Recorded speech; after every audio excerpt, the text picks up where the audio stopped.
তানহা আনিল ফাহশাই ওয়াল মুনকার, নিশ্চয়ই নামাজ তোমাদের ভিতরে ফাহিশাত, নোংরামি, খারাপি, বদমাইশি, শয়তানি যা আছে সব ধুয়ে মুছে পাক করে দেবে।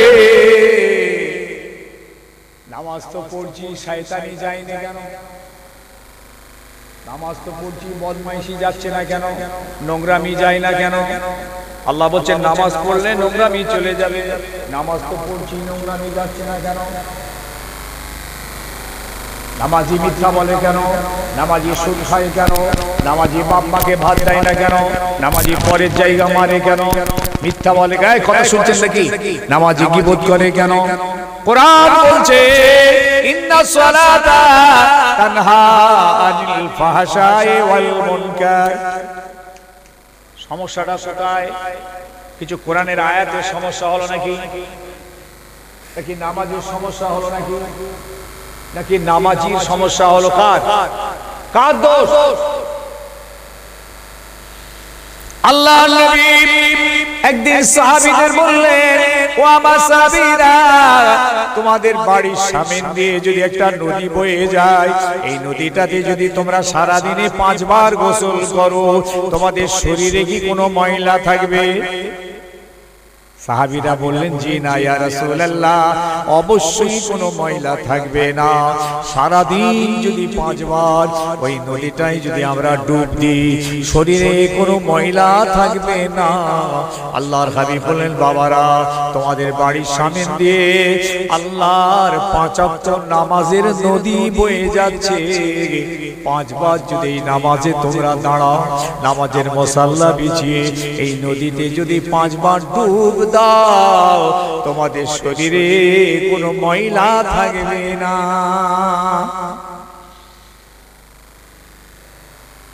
তাহলে ব্যাপারটা হলো, যে নামাজ আমাদের নোংরা সাফ করবে, ময়লা চলে যাবে, সে নামাজ হয় না।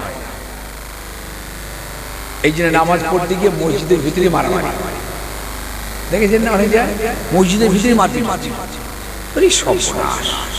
এই তো নামাজ পড়লি, ইয়াকা না'বুদু ওয়া ইয়াকা নাস্তাঈন ইহদিনাস সিরাতাল মুস্তাকিম, এই তো বললু দাঁড়িয়ে ইয়াকা না'বুদু, আল্লাহ খাস করে আপনার ইবাদত করছি, ওয়া ইয়াকা নাস্তাঈন, আপনার কাছে ইবাদত তলব করছি, সাহায্য চাইছি, ইহদিনাস সিরাতাল মুস্তাকিম, আল্লাহ আমাদের সিধে পথে চালাও।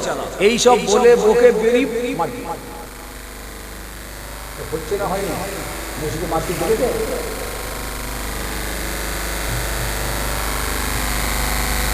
আবার আমাদের ভালো কাজ করতে হবে, দ্বীনের কাজ করতে হবে। আল্লাহর জমিনে আল্লাহর দ্বীনকে কায়েম করার জন্য দ্বীনি কাজ করতে হবে। দ্বীনের উপরে প্রচুর হামলা, দ্বীন মিটিয়ে দেওয়ার হামলা, দ্বীন মিটিয়ে দেওয়ার চক্রান্ত, দ্বীন মিটিয়ে দেওয়ার প্ল্যান প্রোগ্রাম চলছে সারা বিশ্বে চলছে। আজকে বলুন তো, সারা পৃথিবীতে হাজার হাজার ধর্মাবলম্বী রয়েছে, তাদের নিজস্ব ধর্মীয় পুস্তক আছে না? গীতা আছে, বাইবেল আছে, আরো আমাদের কোরআন আছে। একটা তাদের ধর্মীয় পুস্তক দেখান তো যেটাকে পোড়ানো হয়েছে, ছিঁড়ে ফেলা হয়েছে, লাথি মারা হয়েছে, বল খেলা হয়েছে, একটাও দেখা যাবে না। কিন্তু আমাদের কোরআনকে দিয়ে করা হয়েছে। দেখেন একটা পৃথিবীতে টার্গেট দেখেছে, সারা পৃথিবীতে এত ধর্ম আছে, তাদের ধর্মীয় স্থান, মন্দির আছে, গির্জা আছে, ধর্মীয় স্থান, তাদের ধর্মীয় আরাধনা চলছে, উপাসনা চলছে, কোনো সমস্যা নেই। আমাদের মসজিদ আছে, কিন্তু দেখান একটা পৃথিবীতে তাদের ধর্মীয় কোন স্থান ভেঙে দেওয়া হয়েছে, গুঁড়িয়ে দেওয়া হয়েছে, পুড়িয়ে ফেলা হয়েছে, গুলি চলেছে, প্রেয়ার চলছে, ধরুন উপাসনা চলছে, সেই অবস্থায় গুলি গালা চলেছে, একটাও পৃথিবীতে দেখাতে পারবেন না আমাদের মসজিদে হয়েছে। সারা পৃথিবীতে যত ধর্মাবলম্বী আছে তাদের ধর্মীয় শিক্ষা কেন্দ্র আছে, আমাদেরও মাদ্রাসা আছে, একটা তাদের ধর্মীয় কেন্দ্রকে বলা হয়নি জঙ্গি শিক্ষা হয়, জঙ্গির এখানে ট্রেনিং হয়, সন্ত্রাসের শিক্ষা হয়, এখানে জেহাদি ট্রেনিং হয়, একটা তাদের ধর্মীয় শিক্ষা কেন্দ্রকে বলা হয়নি, কিন্তু আমাদের মাদ্রাসাকে বলা হয়। ভাই সকল, এই দিনকে হেফাজত করার জন্য, এই দিনকে বাঁচানোর জিম্মাদারি আমাদের উপর দিয়ে গেছে আল্লাহ নবী।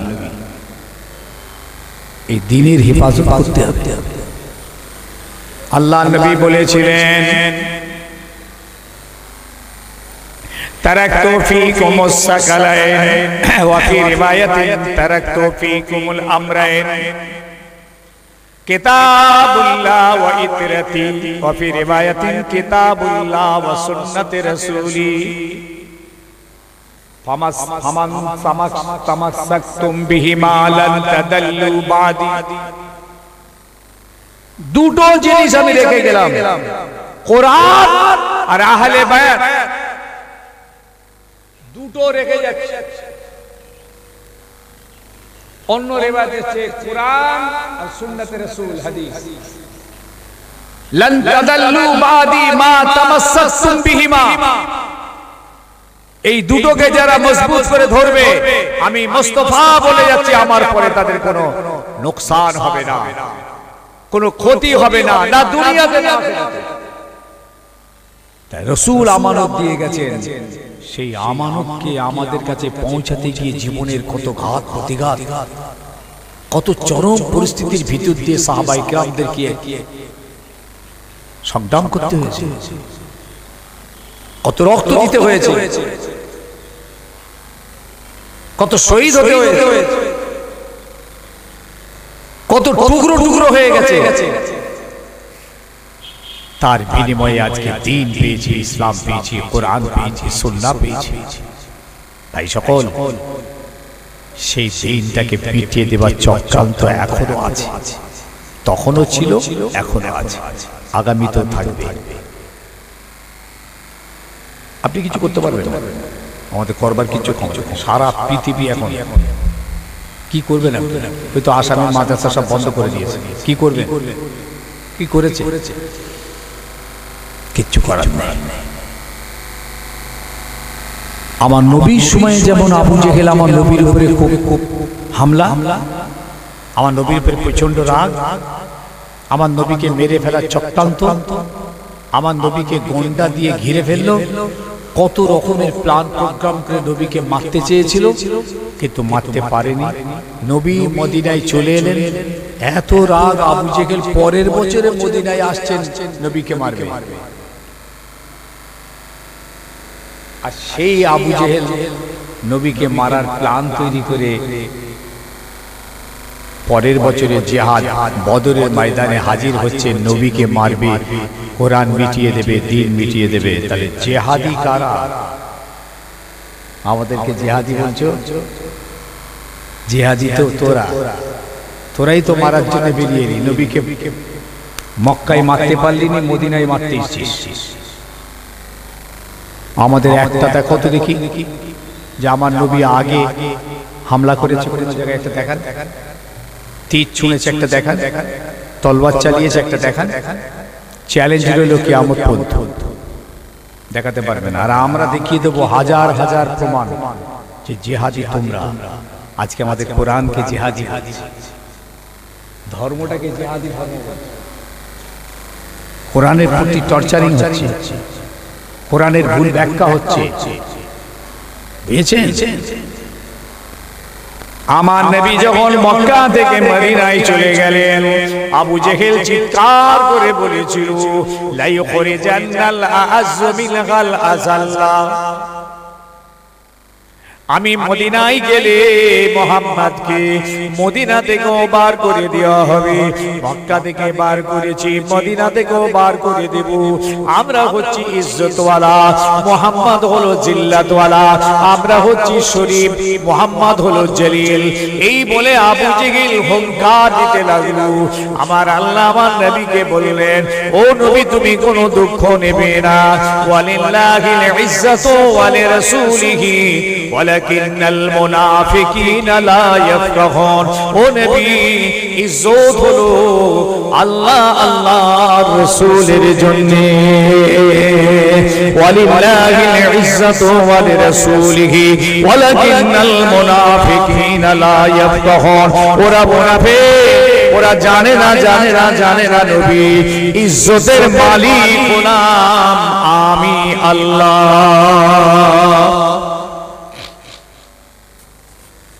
আবু জেহেলের আক্রোশ, আবু জেহেলের রাগ, হুঙ্কার দিচ্ছে, आज मोहम्मद का खातिमा है, आज मोहम्मद का आखिरी दिन है, आज इस्लाम मिट जाएगा, कुरान खत्म होगा, मदीना ধ্বংস होगा। আবু জেহেল চিৎকার করছে বদরের ময়দানে এসে। আমার নবী একটা এরকম কথা বলেছে, দেখেন যে আবু জেহেল মিটে যাবে, ওদের ধর্ম মিটে যাবে। দেখেন আমার নবীকে জিহাদি বলছো, ইসলাম ধর্মকে জিহাদি ধর্ম বলছো, হ্যাঁ? অথচ আমার নবী ভাষণ দিচ্ছেন, সেনাপতির ভাষণ। দেখেন নবী যদি জিহাদি নবী হবেন, ধর্ম যদি জিহাদি ধর্ম হয়, তাহলে জিহাদি ধর্মের তো বা জিহাদি ধর্মের সেনাপতির ভাষণ তো এরকম হবে না। কি ভাষণ দিচ্ছেন? ও আমার সাহাবীরা, খবরদার, আগে বেড়ে কেউ তীর ছুঁড়বে না, তলবার চালাবে না। শুনছেন সেনাপতি কি বলছে? তীর আগে চালাবে না, তলবার চালাবে না। যদি হামলা হয়, আত্মরক্ষা ডিফেন্স করার জন্য মোকাবেলা করতে হয়। যুদ্ধ তো আমার নবীর উপরে চাপিয়ে দেওয়া হয়েছিল। আমার নবী আল্লাহর হুকুমে আত্মরক্ষা করতে গিয়ে যেটুকু সংঘর্ষ হয়েছে, ও বাবাজি, আমার রাসূল বললেন, ও আমার সাহাবীরা, যুদ্ধে যদি আল্লাহ আমাদের কামিয়াবি দেন, প্রতিপক্ষ যদি পালিয়ে যায়, খবরদার তাদের তাঁবুতে গিয়ে হামলা করবে না। একজন জিহাদি মানুষের ভাষণ এটা হতে পারে না যে তাদের তাঁবুতে গিয়ে হামলা করবে না। ভাষণ হওয়া উচিত ছিল সব জ্বালিয়ে হারিয়ে দেবে, মেরে লাট করবে ওদের। কিন্তু রাসূল তা বলেননি, ধর্মতা বলেননি, ইসলামটা বলেনি। খবরদার, কোন মাল মাথা ফেলে রেখে গেলে কেউ লুটতারাজ করবে না। কোন বয়োজ্যেষ্ঠ জয়ীফ মানুষ যদি ফেলে রেখে যায়, খবরদার কেউ আঘাত করবে না। কোন বাচ্চা ছেলে রেখে যদি পালিয়ে যায়, বাচ্চা ছেলেটাকে কেউ মারবে না। কোন মহিলা প্রাণ ফেলে রেখে যদি পালিয়ে যায়, মহিলার উপরে কোনো অত্যাচার করবে না। সকলকে বন্দী করে অ্যারেস্ট করে সম্মানের সঙ্গে মদিনায় নিয়ে আসবে। জিহাদি সেনাপতি দেখো বাঁচনা, তোমরা জিহাদি, হাজার হাজার প্রমাণ হয়ে যাবে। তোমরা একটা দেখাও। আবার যখন ওই সমস্ত বন্দীগুলো মদিনায় এলো, মদিনায় আসার পর আমার নবীর কি আখলাক দেখুন, কি ব্যবহার দেখুন। ওদের তো জেলে ভরে দেবে, জেলে তো পিটানি লাগাবে, ওদের খাওয়া দাওয়া বন্ধ করে দেবে, ওদের তো চাবুক মারবে। তোমরা যেমন আমার নবী সাহাবীদেরকে বন্দী করে মেরেছো, হাতে পায়ে শিকল লাগিয়ে বন্দী রেখেছো, পায়ে দড়ি হাতে দড়ি বেঁধে চাবুকের উপর চাবুক মেরেছো, দড়ি দিয়ে ডালে বেঁধেছো, আগুনে ছ্যাঁকা দিয়েছো, বুকে পাথর চাপিয়েছো। কি নির্মম অত্যাচার! আমার রাসূলুল্লাহর পক্ষ থেকে, আমার সাহাবীদের পক্ষ থেকে একটা দেখাও যারা তোমাদের মানুষগুলোকে জমিনে ফেলে বুকে পাথর চাপিয়ে দিয়েছে, আগুনের আংরা বিছিয়ে দিয়ে তার উপরে চিৎ করে শুয়ে পাথর চাপিয়েছে। দেখাও একটা হাতে পায়ে দড়ি বেঁধে উত্তপ্ত বালির উপর শুয়েছে, তাদের উপরে চাবুক মারা হয়েছে। দেখাও একটা যে চ্যাটাই দিয়ে চতুর্দিক দিকে বেঁধে মাথার দিকটা বেঁধে দিয়ে তলা দিয়ে ধোঁয়া দেওয়া হয়েছে। এ কাজ তোমরা করেছো।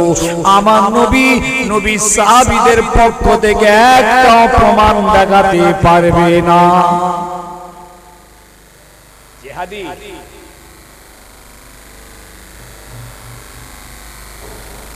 যখন মক্কা জয় হলো, শুনছেন নাকি?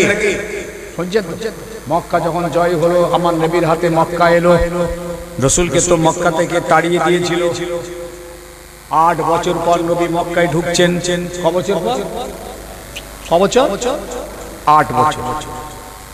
অনেক সাহাবী নিয়ে ঢুকছেন, বিশাল ক্ষমতা নিয়ে ঢুকছেন। আল্লাহ পাক ও মক্কা জয়, মক্কা বিজয় হলো, ফতে মক্কা হলো।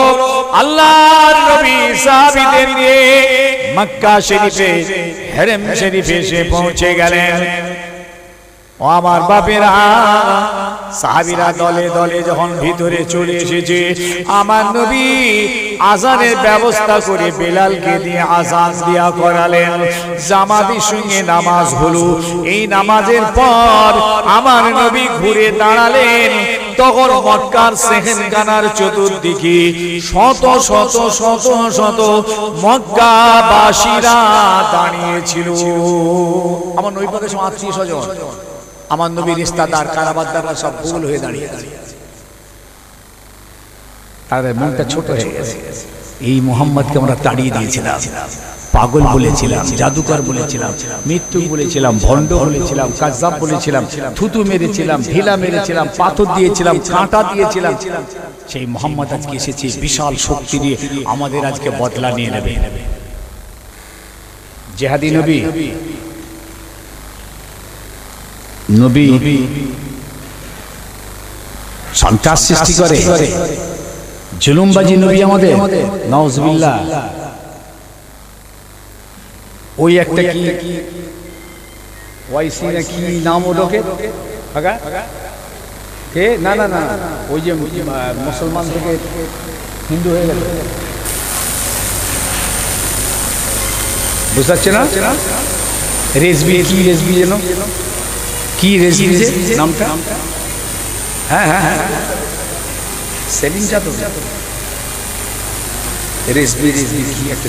যাই হোক, কোরআন শরীফের কটা ভুল করেছে, 26টা না কটা ভুল বলে কোরআনের সব আয়াতগুলোকে সংশোধন করতে হবে। কি কথা বলে কোরআন সব ভুল, এখন সে কপালে তিলক দিয়ে বসে।